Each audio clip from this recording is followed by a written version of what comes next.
Muy bien, esta mañana vamos a hacer una pausa a nuestro estudio de Primera de Corintios 13 y vamos a estar estudiando un tema muy especial porque creí adecuado que pudiéramos hacerlo el día de hoy juntos,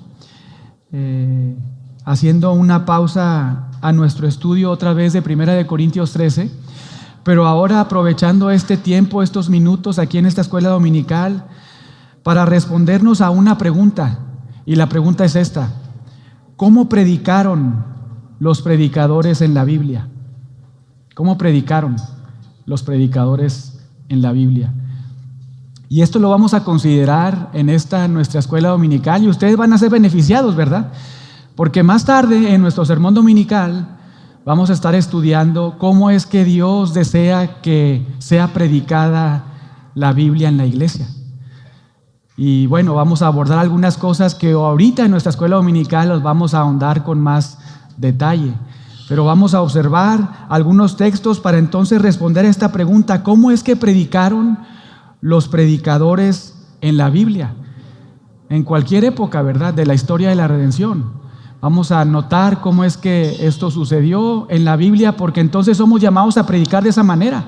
No somos llamados a predicar de otra forma, sino de la manera o la forma en la que Dios ha establecido en su Biblia y en cómo muchos predicadores a lo largo de la historia de la redención predicaron la palabra de Dios. Esto es muy instructivo, porque no solamente ayuda a los pastores para poder entender cómo es que debemos predicar la palabra de Dios, sino también por implicación a toda la iglesia, porque todos somos llamados a hablar el Evangelio, ¿verdad? A proclamar el Evangelio, a compartir las buenas nuevas. Somos llamados a eso todos sin excepción. Entonces, en un sentido, esta enseñanza también te va a ayudar para que puedas considerar cómo es que debes comunicar el Evangelio, cómo es que debes de hablar la palabra de Dios cuando estás hablándola pues con gente que no conoce al Señor, con gente inconversa o incluso con hermanos en la fe. ¿A qué somos llamados, verdad? En cuanto a esta predicación o enseñanza de la palabra de Dios, o incluso si aquí hay maestros de niños, maestras de niños, pues también te vas a dar cuenta cómo es que debes de enseñar la palabra de Dios con los niños, o a lo mejor con los adolescentes, o con los jóvenes, ¿verdad? ¿Cuál es la forma, la manera? Si es que hay verdad en la palabra de Dios, y claro que la hay. Pero primero vamos a observar un pasaje en el Nuevo Testamento, ahí en Efesios capítulo 4. Efesios capítulo 4, versos del 7 al 16. Vamos a observar qué es lo que nos dice Dios respecto a los regalos que Cristo ha otorgado a la iglesia para que la iglesia pueda ser edificada y entonces haga la obra del ministerio. Efesios capítulo 4, comenzando en el verso 7. Y recuerden que esta carta es una carta pues que habla mucho acerca de la vida, la naturaleza, la dinámica en la iglesia, ¿verdad? Muy importante considerar todo esto. Pero vean, ahí es Pablo el que escribe, capítulo 4, verso 7, comenzando ahí, y dice: pero a cada uno de nosotros fue dada la gracia conforme a la medida del don de Cristo. Por lo cual dice: subiendo a lo alto, llevó cautiva la cautividad y dio dones. En otras palabras, regalos, ¿verdad? Dio dones, dio regalos a los hombres. ¿Quién los dio? Pues el antecedente inmediato es Cristo, ¿verdad? Cristo es el que ha dado dones a los hombres. Verso 9, y eso de que subió, ¿qué es? Sino que también había descendido primero a las partes más bajas de la tierra. El que descendió es el mismo también que subió por encima de todos los cielos para llenarlo todo. Y vean el 11. Estamos observando que Cristo ha dado regalos, dones a los hombres, ¿verdad? Muy importante. Y ahora el verso 11. Y Él mismo, sigue siendo el mismo antecedente, Jesucristo. Y Él mismo constituyó a varios oficios, ¿verdad? Varios dones. Él dio varios dones. Cristo dio varios dones que también podemos decir son oficios. Y lo regaló a la iglesia, ¿verdad? Él mismo constituyó a unos, ¿qué, hermanos? Apóstoles, que ya no hay apóstoles, ¿verdad? ¿Recuerdan? Apóstoles ya no hay en esta época. Apóstoles, pues el último fue el apóstol Pablo, ¿verdad? Fue el último. Pero bueno, Cristo regaló dones que son también oficios a la iglesia en algunos, y regaló primero apóstoles, después profetas, a otros evangelistas, que en el más puro sentido de evangelistas, pero junto con apóstoles y profetas, son dones, regalos que Cristo dio cuando estaba la iglesia en fundación, en el primer siglo. Ahí operaron de manera muy activa estos tres regalos de Dios en la iglesia: apóstoles, profetas y evangelistas en su más puro sentido. Son regalos que otra vez Cristo otorgó a su iglesia de manera muy linda y especial. Pero también un último regalo a la iglesia son los pastores maestros, ¿verdad? Pastores maestros, este regalo que Dios todavía sigue otorgando a las iglesias locales. Pastores maestros. Otra vez, Él regaló apóstoles, profetas, evangelistas en la etapa fundacional, y ahora sigue regalando en esta etapa pastores maestros a la iglesia. Esa iglesia que nace en Hechos 2, ¿verdad? Ahí nace la iglesia cuando el Espíritu Santo viene sobre los creyentes y los coloca al bautizarlos en el cuerpo de Cristo, ¿verdad? Ese misterio de Dios oculto en la era pasada, pero revelada ahora en esta época. Una vez que Cristo resucita y asciende a la gloria, nace la iglesia, y entonces la iglesia de Cristo regala a algunas personas a su iglesia. Y lo hace, vean para qué fin, verso 12, a fin de perfeccionar a los santos. ¿Cuáles son los santos? La iglesia, ¿verdad? Todos los que somos y hemos sido apartados por Dios y para Dios. Todos sin excepción a los que Dios ha salvado, todos sin excepción a los que Dios ha colocado en el cuerpo de Cristo, en la iglesia de Cristo, somos estos, los santos. Entonces Cristo regala apóstoles, profetas, evangelistas y pastores maestros para que perfeccionen, ¿verdad?, a los santos, con un propósito, véanlo ahí, para la obra del ministerio. Entonces, la obra del ministerio no la hacen nada más una, dos o tres personas en la iglesia, ¿verdad? No la hacen única y exclusivamente los pastores, o los sugieres, o los diáconos, o los líderes, o los maestros. No, la obra del ministerio la hacemos todos los ¿qué? Los santos, ¿verdad? Toda la iglesia en general. Estamos siendo expuestos a estos regalos que Dios nos dio, particularmente en esta época, pastores maestros que predican la palabra y solo la palabra, para perfeccionar, para equipar a toda la iglesia, y entonces toda la iglesia sin excepción hagamos la obra del ministerio. ¿Cuál es la obra del ministerio? ¿Será nada más orar unos por otros? ¿Será nada más pues servirnos el cafecito? Que ahí está Javier, miren, muy atento ahí con el café, o los hermanos en el sonido ahí atrás, o los sugieres. ¿Será eso nada más la obra del ministerio? ¿Será nada más pues dar clases con los niños? ¿Qué es la obra del ministerio? ¿De qué se trata esa obra del ministerio? Bueno, pues todo lo que puedes observar en la Biblia del ministerio de los unos para con los otros. Amarnos, perdonarnos, soportarnos, exhortarnos, consolarnos, ¿verdad? Fortalecernos. Todo eso es la obra del ministerio. Evangelizar, enseñar, discipular, todo eso y muchas otras cosas más que el próximo domingo, si Dios quiere, estará predicando aquí con nosotros Henry Tolopilo para celebrar la gracia de Dios por nuestro 4º aniversario. Pero toda esa obra del ministerio es la que tú y yo, como hijos de Dios, como iglesia de Dios, somos llamados a hacer. Para eso estamos aquí, en este lugar, para adorar a Dios y para que Dios nos equipe, y entonces hagamos la obra del ministerio en la iglesia de Cristo. Muy lindo, ¿verdad? Lo que Dios hace, quiere hacer y hace en su iglesia.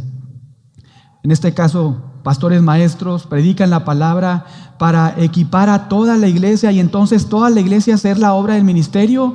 Vean, ¿para qué, verdad? Para la edificación del cuerpo de Cristo. O sea, esta obra del ministerio que hacemos entre nosotros sirve para edificar a toda la iglesia. Y hermanos, lo hemos repetido varias veces, ¿verdad? Pero si tú eres una persona que Dios ha salvado, pues Dios te ha regalado un don, al menos, ¿verdad? Y ese don a veces pues es multifacético. Podemos decir que se observa de muchas maneras o colores. Entonces, a todos nosotros Dios nos ha regalado un don. Y Dios nos va, digamos, a demandar cómo es que nosotros administramos ese don, cómo es que nosotros lo usamos, de qué manera lo utilizamos, cómo estuvimos equipando, ¿verdad?, a los hermanos mientras hacíamos la obra del ministerio. Esto es muy importante y no debemos esperar, hermanos, quisiera animarles a esto, no debemos esperar a que, bueno, hasta que el pastor o los pastores me digan, voy a servir en esta área, ¿verdad?, voy a hacer esta cosa. No, porque eso, la obra del ministerio no se limita a estar en el sonido, a estar en la música, a estar enseñando. No, la obra del ministerio implica muchas cosas, ¿verdad? Todo esto que les mencionaba hace unos momentos. Incluso visitar a los enfermos, ¿verdad? Atender a las viudas, al huérfano. Muchas cosas son las que implican o apuntan a esta obra del ministerio. Y de manera muy intencional y puntual, pues cada uno de nosotros podemos hacerlo desde hoy, ¿verdad? No esperarnos a llevar a cabo un ministerio en particular o específico aquí en la iglesia, sino desde hoy puedes orar por tu hermano, puedes animar a tu hermano, puedes visitar a alguien que no ha venido, ¿verdad?, y animarle a recordarle la palabra, puedes exhortar a algún hermano, ¿verdad?, que quizás está pecando, alguna hermana, puedes estar ahí. Todo eso es la obra del ministerio y Dios te ha equipado, ¿verdad?, y te está perfeccionando con su palabra para que hagas esa obra del ministerio. Y hermanos, Dios nos va a demandar cómo administramos eso. Esto debe animarnos mucho, ¿verdad? Porque un día lo vamos a ver en el sermón dominical, un día vamos a estar ante el tribunal de Cristo, todos los que somos hijos de Dios.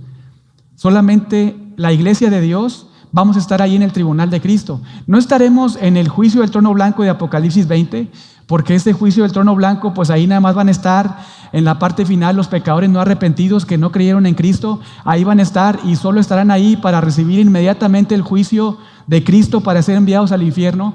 Pero cuando el Señor nos arrebate nosotros como su iglesia y estemos 7 años en el cielo, mientras aquí haya 7 años de gran tribulación, allá en el cielo, durante esos 7 años, en algún momento, en algún punto, todos los hijos de Dios, la iglesia de Dios, vivos o muertos, ¿verdad?, que nos haya llevado el Señor, estaremos ahí ante el bema de Cristo, el trono de Cristo.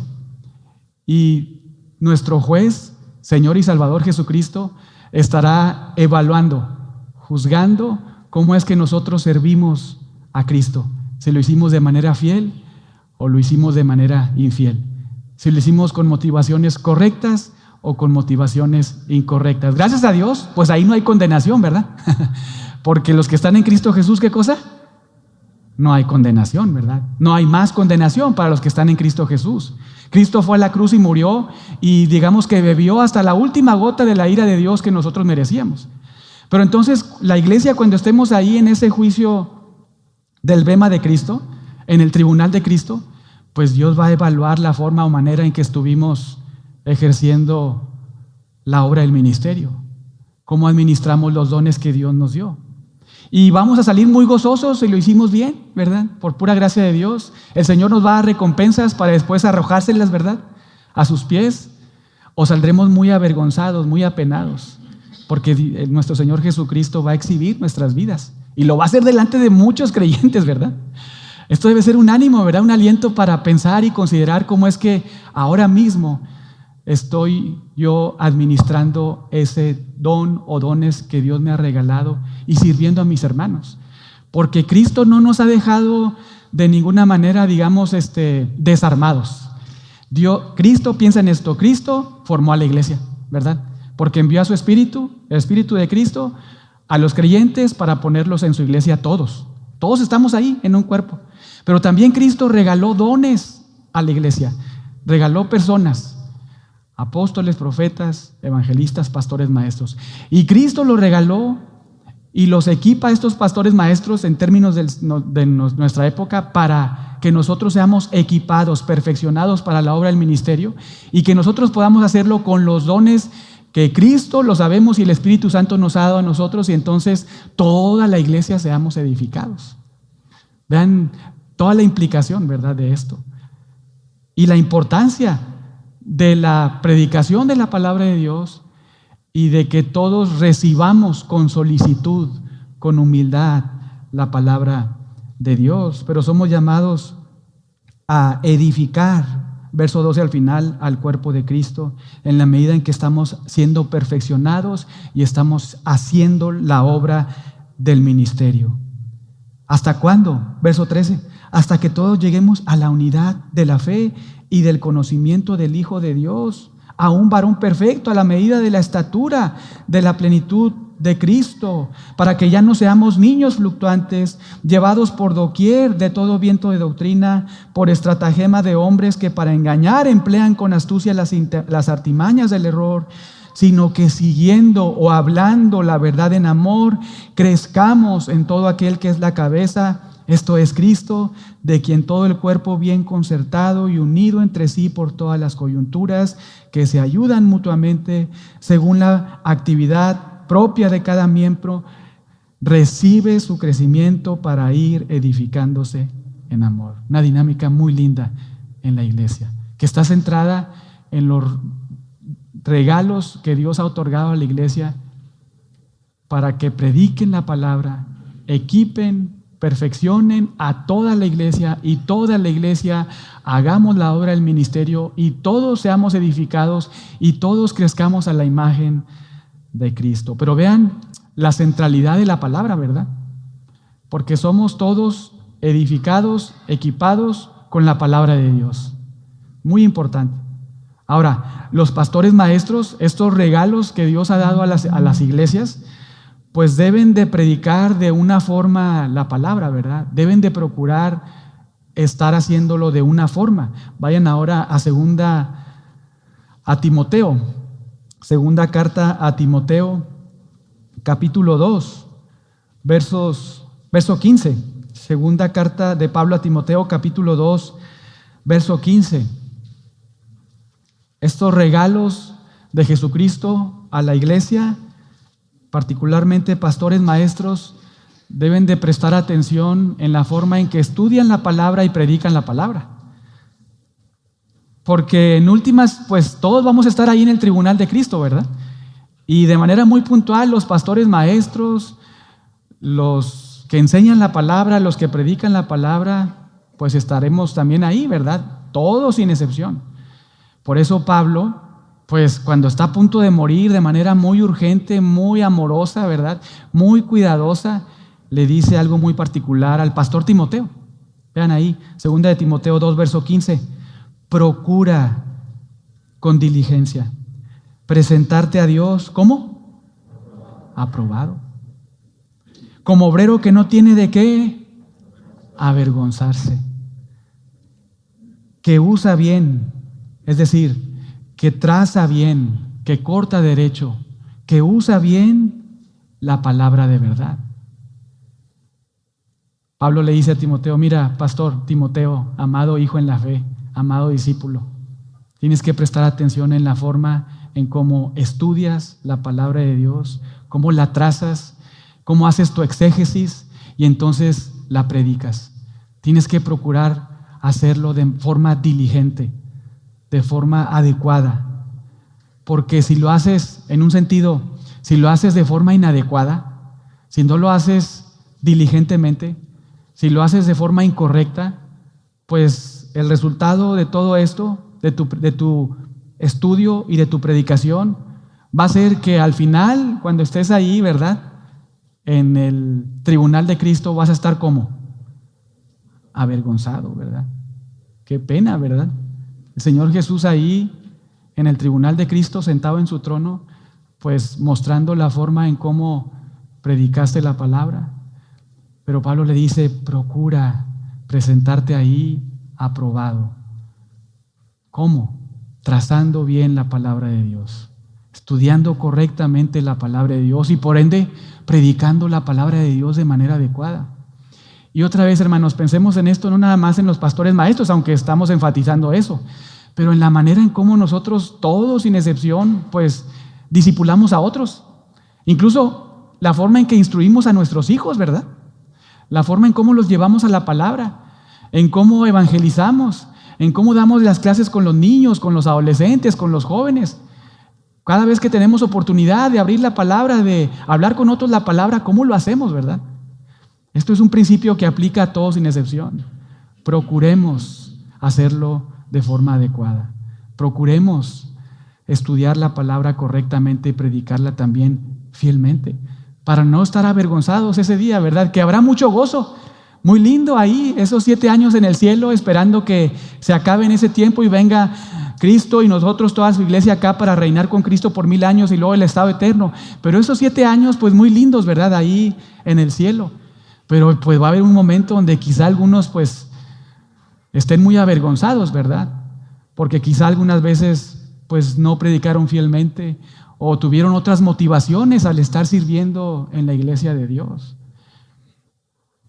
Pero los pastores maestros y todos sin excepción debemos de procurar, cuando abrimos la Biblia o cuando hablamos la Biblia a otros, hacerlo de manera fiel y no infiel. Porque queremos agradar a Dios, ¿verdad? Queremos agradar a Cristo y no agradar a los hombres. Queremos agradar a Cristo. Y Pablo, cuando escribe esta carta segunda de Timoteo, pues como les he dicho, está a punto de morir, está en la cárcel, son sus últimas palabras, y yo creo que cada uno de nosotros sabemos que cuando una persona está a punto de morir, pues tiene unas palabras muy importantes que decir, ¿verdad? Manda a llamar comúnmente a la familia, a los hijos, ¿verdad? A la esposa o al esposo, los familiares, a la gente a su alrededor, a las amistades, porque tienen unas últimas palabras que decir. Y ese es el peso de Pablo al final de su ministerio, cuando está a punto de morir.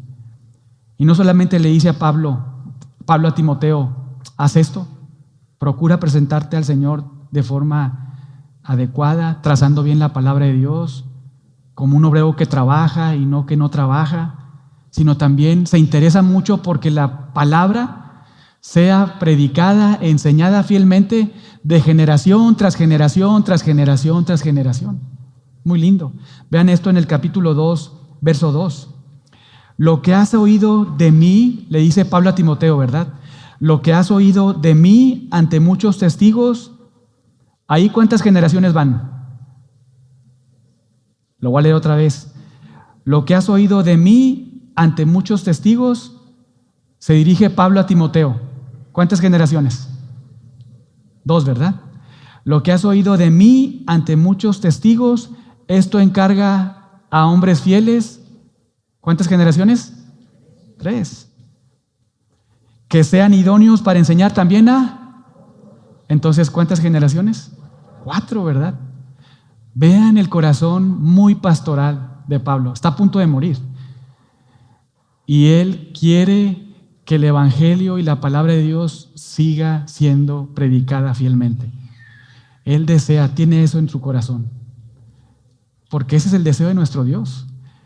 Que la palabra siga corriendo, siga siendo predicada fielmente. El Evangelio siga siendo enseñado.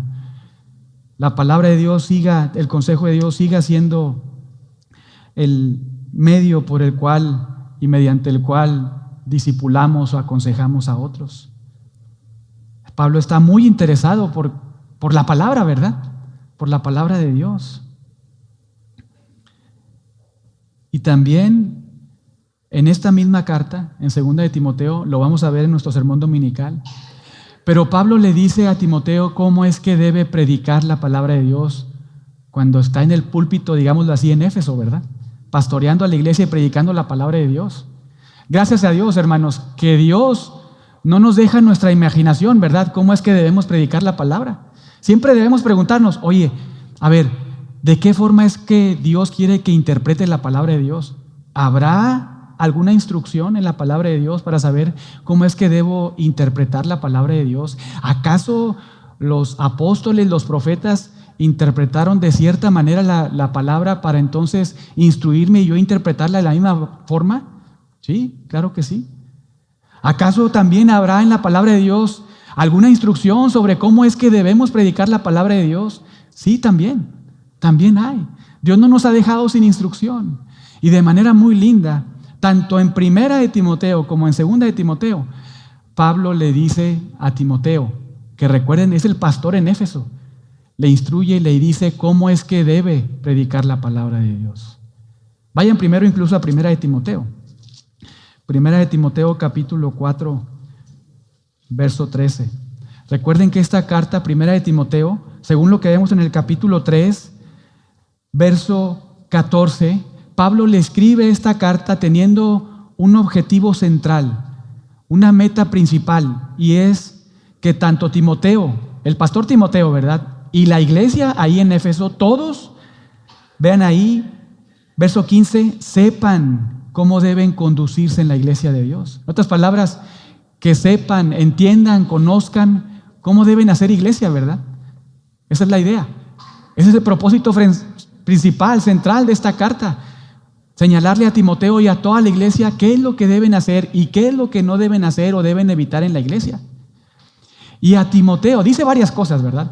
Pero a Timoteo le dice una serie de cosas muy importantes. Y le muestra cómo es que debe predicar la palabra de Dios, porque recuerden, es una instrucción para toda la iglesia. Y en particular al pastor Timoteo, vean lo que les dice a él en el verso 13. Primera de Timoteo 4, verso 13. Entre tanto que voy, ocúpate en la lectura, la exhortación y la enseñanza. Ocúpate en tres cosas, pastor Timoteo, cuando estás ahí pastoreando y predicando en la iglesia. Ocúpate de tres cosas. Presta atención en tres cosas. Número 1, en la lectura. ¿Qué implica eso? La lectura pública de la palabra de Dios, ¿verdad? Cuando estás en la iglesia, pastor Timoteo, y vas a predicar la palabra de Dios, lee públicamente, ¿qué cosa? La Biblia, ¿verdad? Lee la Biblia. Cuando vas a predicar, abre la Biblia y lee la Biblia. Pero no solamente eso, sino también lo que debes de hacer es enseña la Biblia, ¿verdad? No nada más leas la Biblia, sino ahora, Timoteo, cuando estás ahí predicando como pastor, digamos en el púlpito de Éfeso, ¿verdad?, en la iglesia, primero lee la Biblia y ahora lo que debes de hacer es explicar la Biblia. Es leerla para entonces hacer una exégesis, ¿verdad?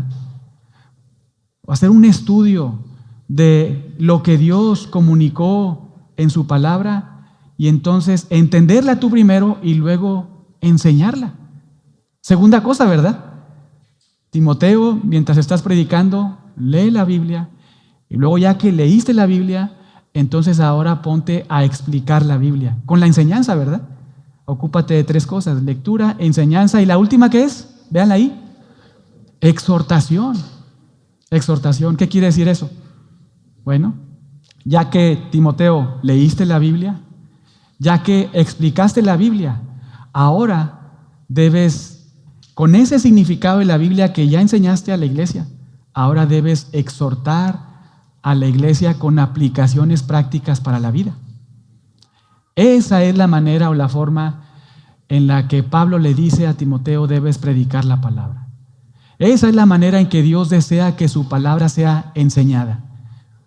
Comenzando, pues, en el ministerio pastoral, pero continuando, hermanos, en todo momento, área de nuestra vida que tenemos la posibilidad de enseñar la palabra de Dios.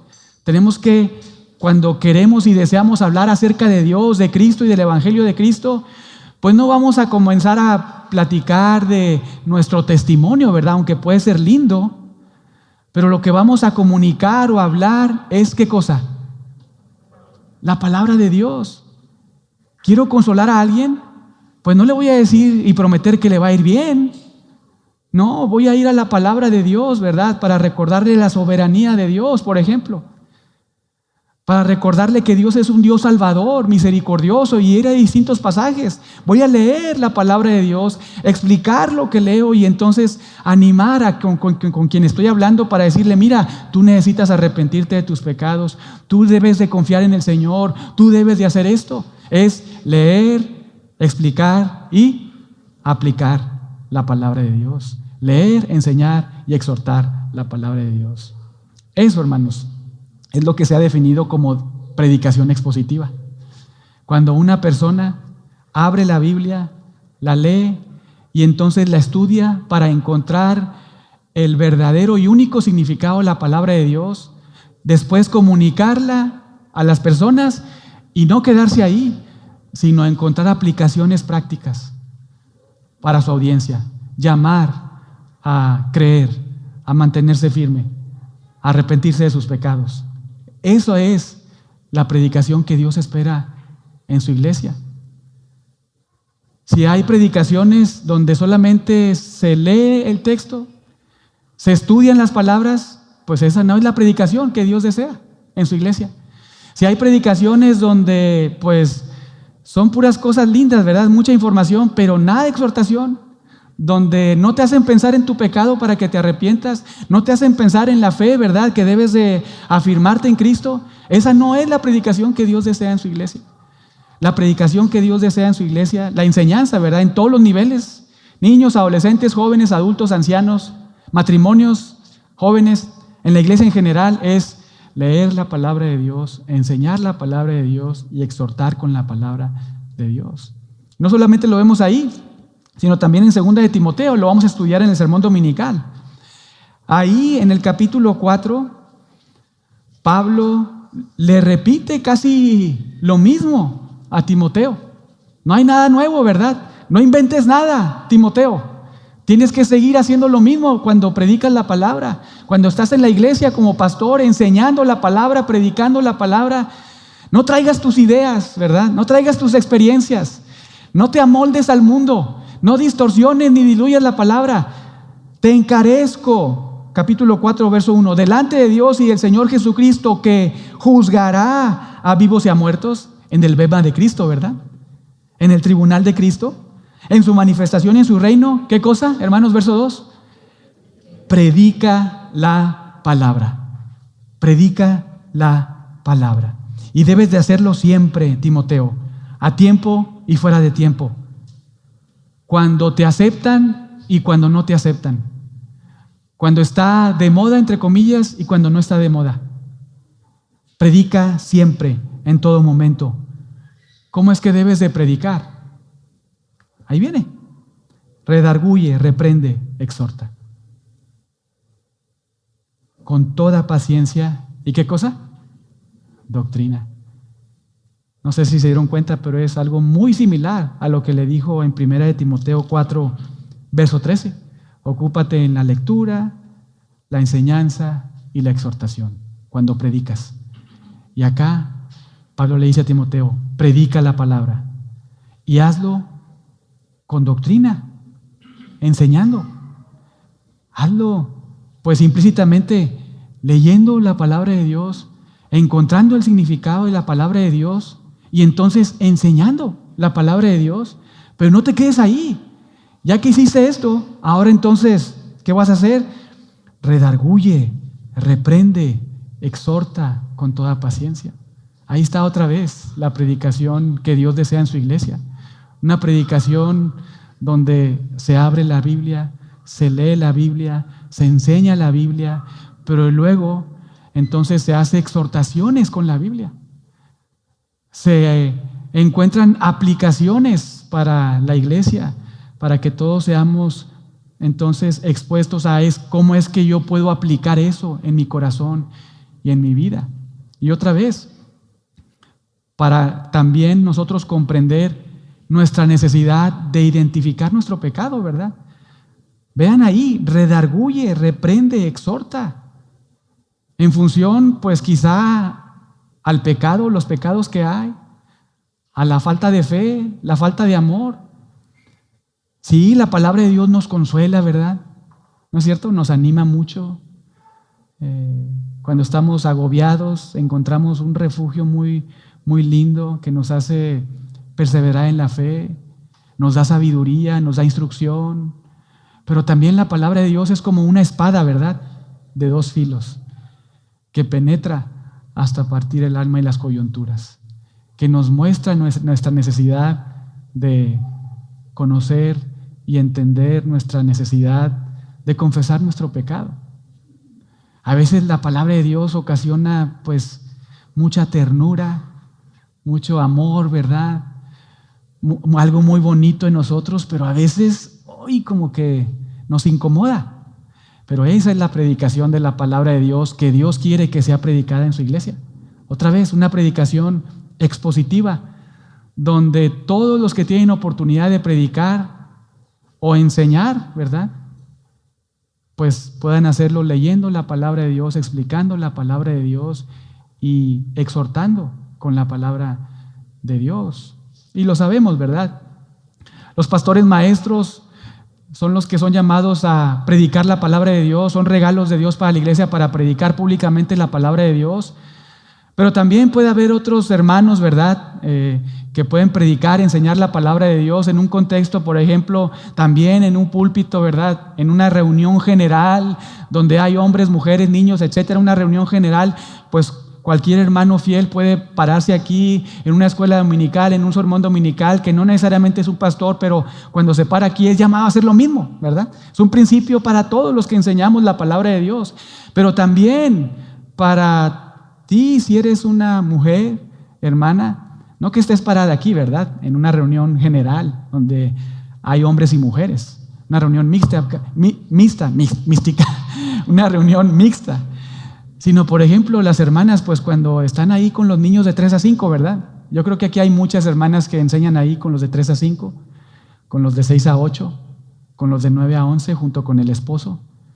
Los esposos, cuando tienen oportunidad de estar hablando con los muchachos ahí, con los adolescentes o con los jóvenes, ¿verdad? Todas las oportunidades que tenemos, incluso toda la iglesia, cuando enseñamos el evangelio a otros, somos llamados a hacerlo de esta manera, hermanos. Procurar hacerlo de esta forma, porque otra vez vamos a estar delante de Jesucristo, nuestro juez, ¿verdad?, que nos va digamos que a preguntar la manera y la forma en cómo utilizamos los dones que Dios nos regaló y la manera en que expresamos su palabra. Y gracias a Dios, hermanos, otra vez que Dios no nos ha dejado a nuestra imaginación. ¿Cómo es que debo de predicar la palabra de Dios? ¿Cómo es que debo proclamar el evangelio? Aquí está. No hay necesidad de hacer otra cosa más que esto. A veces pensamos en cosas muy innovadoras, ¿verdad? Ay, ¿qué voy a hacer para atraer a la gente? ¿Será que pues voy a hacer un concierto, ¿verdad? Voy a hacer un drama aquí, no sé, una obra de teatro para atraer a la gente. Pensamos pues, en cosas innovadoras, ¿verdad? Porque creemos que eso va a atraer a la gente y no. A eso no somos llamados. Somos llamados a predicar la palabra, a hablar el evangelio, a comunicar el evangelio. Porque con la palabra de Dios, con la Biblia, Dios salva a las personas y santifica a las personas, ¿verdad? También. Eso es lo que hace la palabra de Dios. Ahora, ¿habrá ejemplos? ¿Habrá ejemplos en la Biblia de personas que predicaron de esta manera? Gracias a Dios, sí. Sí hay ejemplos. Y en todas las épocas de la historia de la redención. Vamos a ver un par de ejemplos. Comenzando ahí en la era del antiguo pacto. Vayan al libro de Éxodo. Éxodo. ¿A quién creen que vamos a observar? ¿A quién? A Moisés, claro. Un hombre que vivió en la era del antiguo pacto, ¿verdad? Hasta en esa era podemos ver a Moisés como un predicador fiel que predica la ley como Dios quiere que se predique su palabra, incluso en esta era, en el nuevo pacto. No sé si recuerden, ¿verdad? Pero pues Moisés recibe la ley, ¿verdad? ¿De parte de quién? Directamente de Dios, ¿se acuerdan? Y son muchas leyes, muchos mandamientos, pero hay 20 en particular, 20. Hay 10 palabras en Éxodo 20, ¿verdad? Ya estoy aumentándole, ¿verdad? Lo bueno es que corregí, para no estar ahí avergonzado, ¿verdad? Pero en Éxodo 20 vemos 10 palabras muy puntuales que Dios le da a Moisés para que entonces Moisés, ¿qué es lo que va a hacer? A enseñar, ¿verdad? Él primero recibe la palabra de Dios, la ley directamente de Dios, la entiende, ¿verdad? La escucha, incluso pues la tiene ahí escrita, ¿verdad? Y a partir de ahí, del capítulo 20 en adelante, lo que hace Moisés, ya que la tiene ahí, entonces empieza, ya que lee, ahora empieza a explicarla y a aplicarla. ¿Cómo es que se observan estos 10 mandamientos en todas las leyes que después Dios les da al pueblo de Israel? Pero de manera muy puntual, vean el capítulo 24. Capítulo 24, Éxodo 24. verso 4. Dice, y Moisés, Éxodo 24, verso 4, y Moisés escribió todas las palabras de Jehová, y levantándose de mañana edificó un altar al pie del monte y 12 columnas, según las 12 tribus de Israel. Y vean el 7. Y tomó, ¿qué cosa? El libro del pacto. ¿Y qué hizo? Lo leyó a oídos del pueblo. Y por lo que vemos a continuación, esto nos deja ver que no solamente leyó, ¿verdad? Moisés, porque hay una respuesta del pueblo, ¿verdad?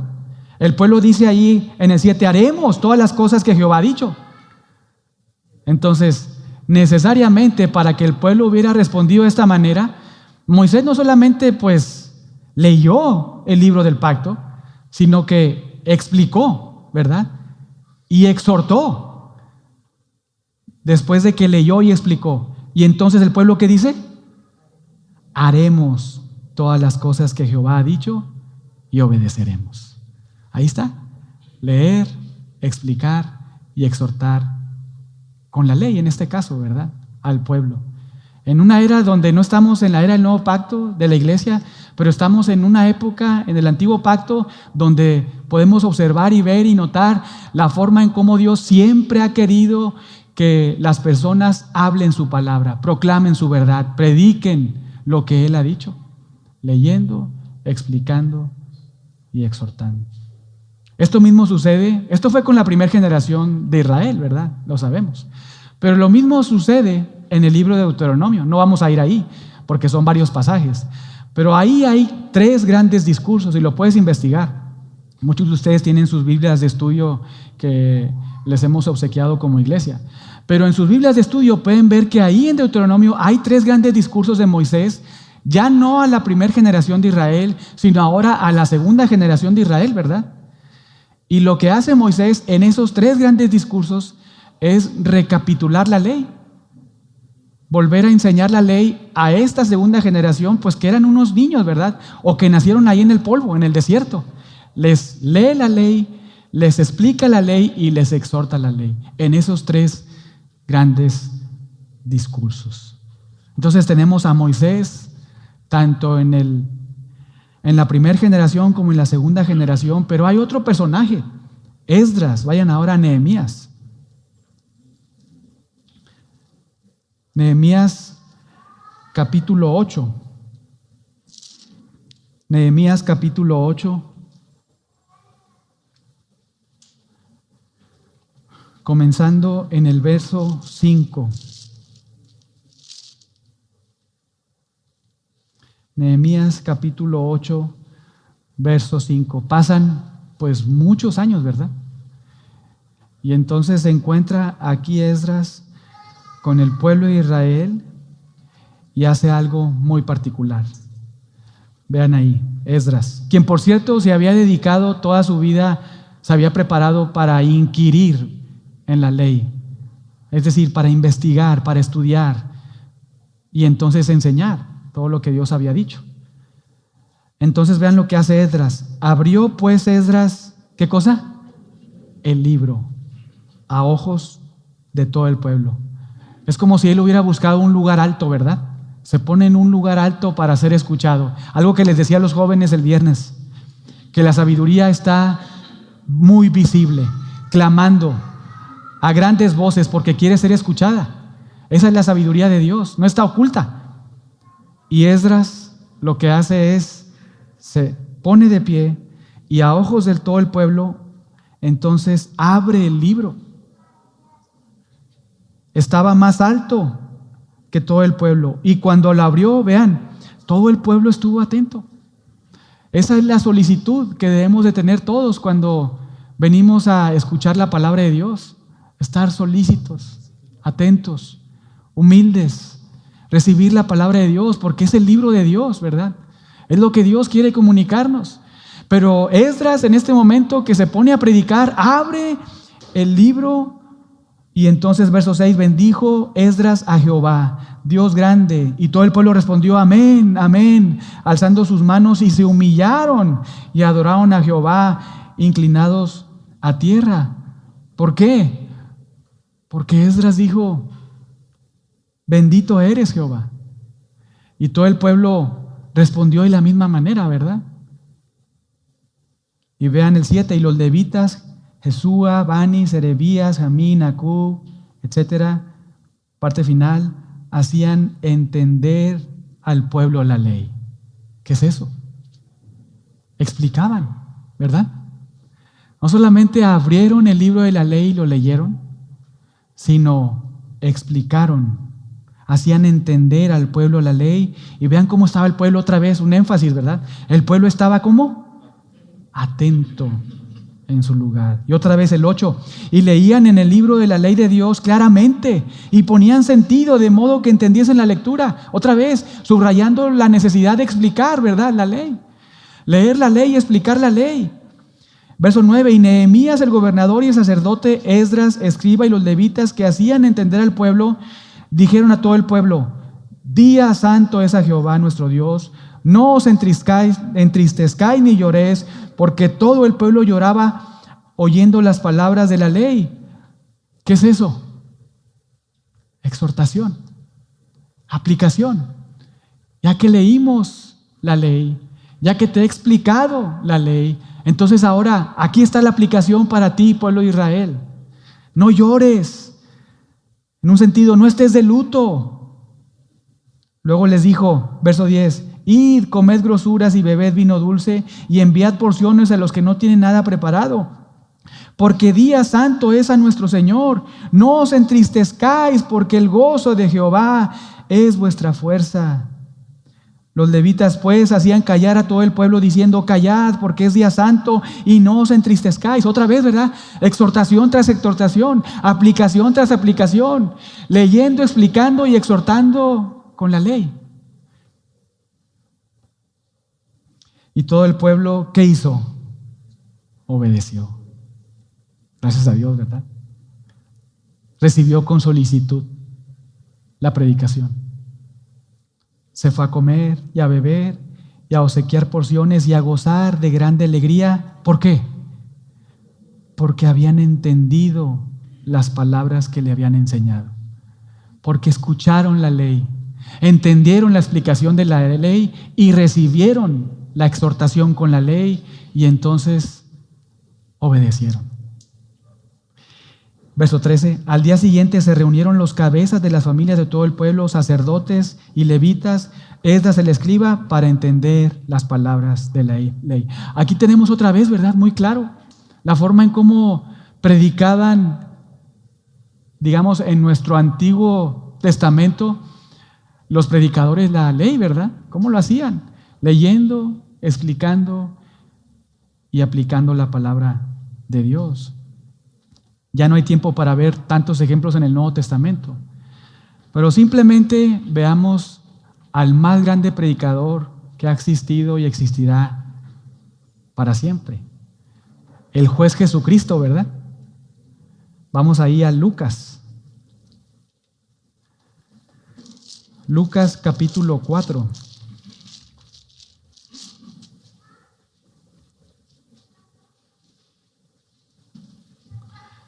Comenzando en el verso 16.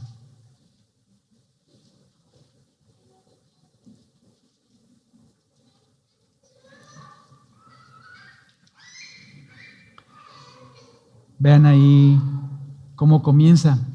Vino a Nazaret, donde se había criado Jesús, ¿verdad? Y en el día de reposo entró ¿a dónde? En la sinagoga, como hacía usualmente, ¿verdad? Entra a la sinagoga conforme a su costumbre y se levantó a leer. Muy bien. Leer. Y se le dio el libro de el profeta Isaías. Pues ahí no tenían así Biblias como estas, ¿verdad? Había, pues eran rollos, ¿verdad? Comúnmente, que se pasaban de aquí para allá.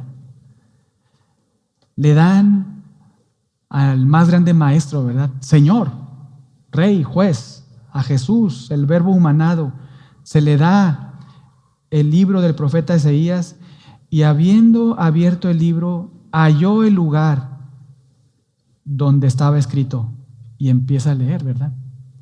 El Espíritu del Señor está sobre mí. Piensen en esa escena, hermanos. Jesús ahí con los judíos en la sinagoga. Muchos eruditos de la ley, ¿verdad? Nuestro Señor Jesús se para enfrente, toma el libro, abre el libro en un sentido, ¿verdad? Y comienza a leer. El Espíritu del Señor está sobre mí, por cuanto me ha ungido para dar buenas nuevas a los pobres. Me ha enviado a sanar a los quebrantados de corazón, a pregonar la libertad a los cautivos y vista a los ciegos, a poner en libertad a los oprimidos, a predicar el año agradable del Señor. ¿Qué hizo Jesús? ¿Leyó? ¿Y será que ahí se quedó? Vamos a seguir leyendo, ¿verdad? Y enrollando el libro, lo dio al ministro y se sentó. Y los ojos de todos en la sinagoga estaban fijos en él. Porque recuerden que los evangelios nos dicen, nos narran que hablaba como quien tiene autoridad, ¿verdad? ¿Recuerdan? Pues todos observándolo, ¿verdad? Y entonces dice, comenzó a decirles, hoy se ha cumplido esta escritura delante de vosotros. Aquí está la explicación. Esta es la explicación de este pasaje, de esta porción de la palabra de Dios. Hoy se ha cumplido. Y por ende, aquí está, ¿verdad? Aquí está el Mesías de Dios. Este es el momento del arrepentimiento de los pecados para recibir el perdón de pecados. ¿Qué hizo Jesús? Leyó, explicó y aplicó. Algo que siempre ha sido, ¿verdad?, en la predicación en la iglesia. Y esto lo podemos ver en Hechos. Les voy a mencionar algunos ejemplos simplemente para que tomen nota ahí en sus casas. Pero esto mismo hizo Pedro en su primer grande sermón, en Hechos 2. Alude a Joel, ¿verdad? Digamos que lo recita de memoria, alude a Joel, luego explica lo que eso significa en Joel y luego aplica lo que encuentra ahí, exhorta, porque cuando todos leen eso, o sea, escuchan eso que alude Pedro de Joel y luego que Pedro les explica el significado, entonces ellos dicen, ¿qué vamos a hacer? Y Pedro les exhorta, arrepiéntanse y bautícense, ¿verdad? La forma en que podemos y debemos predicar la palabra de Dios, el evangelio de Dios. Otro ejemplo ahí, Esteban en Hechos 7, uno más, Felipe en Hechos 8. Hay muchos ejemplos, ¿verdad? Muchos lugares donde podemos ir para poder comprobar cómo es que debemos estar todos en un sentido, de cierta manera, cuando tenemos la oportunidad de hablar la palabra de Dios. Pero bueno, esto simplemente para animarles a pensar y considerar esta pregunta que les decía al inicio de nuestra escuela dominical. ¿Cómo predicaron los predicadores en la Biblia? A ver si alguien puede responder. ¿Cómo es que predicaron los predicadores en la Biblia, del Antiguo Pacto y en el Nuevo Pacto? Leyendo, explicando y exhortando. Esa es la predicación que Dios espera en su iglesia. Vamos a orar.